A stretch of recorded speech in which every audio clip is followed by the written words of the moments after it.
اعوذ باللہ من الشیطان الرجیم بسم اللہ الرحمن الرحیم۔ سورہ زمر کی 2 آیتیں پڑھ رہا ہوں، آیت نمبر 8، آیت نمبر 9۔ وَإِذَا مَسَّ الْإِنسَانَ ضُرٌّ دَعَا رَبَّهُ مُنِيبًا إِلَيْهِ۔ اور جب انسان کو کوئی تکلیف پہنچتی ہے تو وہ اپنے رب کو پکارتا ہے، اس کی طرف رجوع ہو کر۔ ثم اذا خوله نعمة منه نسي ما كان يدعو اليه من قبل۔ پھر جب وہ اس کو اپنے پاس سے نعمت دے دیتا ہے تو وہ اس چیز کو بھول جاتا ہے جس کے لیے وہ پہلے پکار رہا تھا۔ وَجَعَلَ لِلَّهِ أَنْدَادًا لِيُضِلَّ عَنْ سَبِيلِهِ، اور وہ دوسروں کو اللہ کے برابر ٹھہرانے لگتا ہے تاکہ اس کی راہ سے گمراہ کر دے۔ قُلْ تَمَتَّعْ بِكُفْرِكَ قَلِيلًا، کہہ دیجئے کہ اپنے کفر سے تھوڑے دن فائدہ اٹھا لے۔ إِنَّكَ مِنْ أَصْحَابِ النَّارِ، بے شک تو آگ والوں میں سے ہے۔ أَمَّنْ هُوَ قَانِتٌ آنَاءَ اللَّيْلِ سَاجِدًا وَقَائِمًا يَحْذَرُ الْآخِرَةَ وَيَرْجُو رَحْمَةَ رَبِّهِ، بھلا جو شخص رات کی گھڑیوں میں سجدہ اور قیام کی حالت میں عاجزی کر رہا ہو، آخرت سے ڈرتا ہو اور اپنے رب کی رحمت کا امیدوار ہو۔ قُلْ هَلْ يَسْتَوِي الَّذِينَ يَعْلَمُونَ وَالَّذِينَ لَا يَعْلَمُونَ، کہہ دیجئے کیا جاننے والے اور نہ جاننے والے برابر ہو سکتے ہیں؟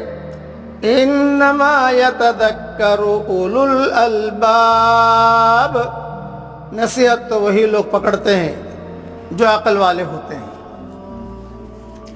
مختصر سی تشریح سن لیجئے۔ ہر آدمی پر ایسے لمحات آتے ہیں جب کہ وہ اپنے آپ کو بے بس محسوس کرنے لگتا ہے۔ وہ جن چیزوں کو اپنا سہارا سمجھ رہا تھا وہ بھی اس نازک لمحے میں اس کے مددگار نہیں بنتے۔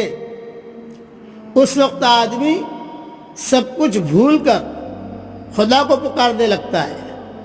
اس طرح مصیبت کی گھڑیوں میں ہر آدمی جان لیتا ہے کہ خدا کے سوا کوئی معبود نہیں، مگر مصیبت دور ہوتے ہی وہ دوبارہ پہلے کی طرح بن جاتا ہے۔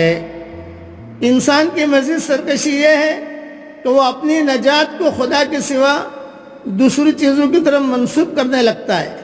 کچھ لوگ اس کو اسباب کا کرشمہ بتاتے ہیں، کچھ لوگ فرضی معبودوں کا کرشمہ۔ آدمی اگر غلطی کر کے خاموش رہے تو یہ صرف ایک شخص کا گمراہ ہونا ہے، مگر جب وہ اپنی غلطی کو صحیح ثابت کرنے کے لیے اس کی جھوٹی توجیہ کرنے لگے تو وہ گمراہ ہونے کے ساتھ گمراہ کرنے والا بھی بن جاتا ہے۔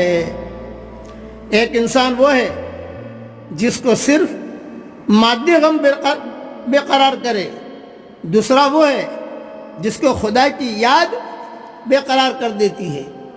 یہی دوسرا انسان دراصل خدا والا انسان ہے۔ اس کا اقرار خدا حالات کی پیداوار نہیں ہوتا، وہ اس کی شعور دریافت ہوتا ہے۔ وہ خدا کو ایک ایسی برتر ہستی کی حیثیت سے پاتا ہے کہ اس کی امیدیں اور اس کے اندیشے سب ایک خدا کے ذات کے ساتھ وابستہ ہو جاتے ہیں۔ اس کی بے قراریاں رات کے لمحات میں بھی اس کو بستر سے جدا کر دیتی ہیں۔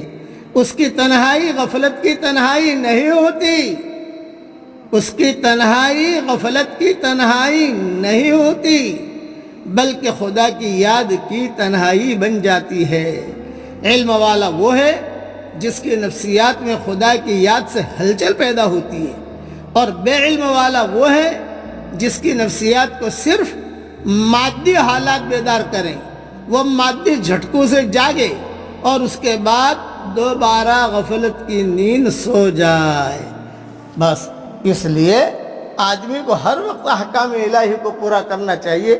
حالات نامناسب آئے, اللہ کو پکارنا شروع کیا, اللہ نے حالات ٹھیک کر دیا تو اللہ کو بھول گیا. یہ آج کل عام طور سے ہوتا ہے. بیماری آئی, دعا کرائی, اللہ یہ کر, اللہ تعالیٰ نے دور کر دیا, اب اللہ کو بھول گیا. یہ نہیں, اللہ کو ہر وقت ہمیں یاد کرنا ہے. ہماری تنہائیاں, اس میں جو بے قراریاں ہیں, وہ اللہ کی محبت کی وجہ سے, اللہ جل جلالہ و عز والہ کی یاد میں ہماری راتیں جو ہے وہ گزر رہی ہو. اللہ تعالیٰ ہم سب کو عمل کرنے کی توفیق عطا فرمائے. آمین. وآخر دعوانا ان الحمدللہ رب العالمین.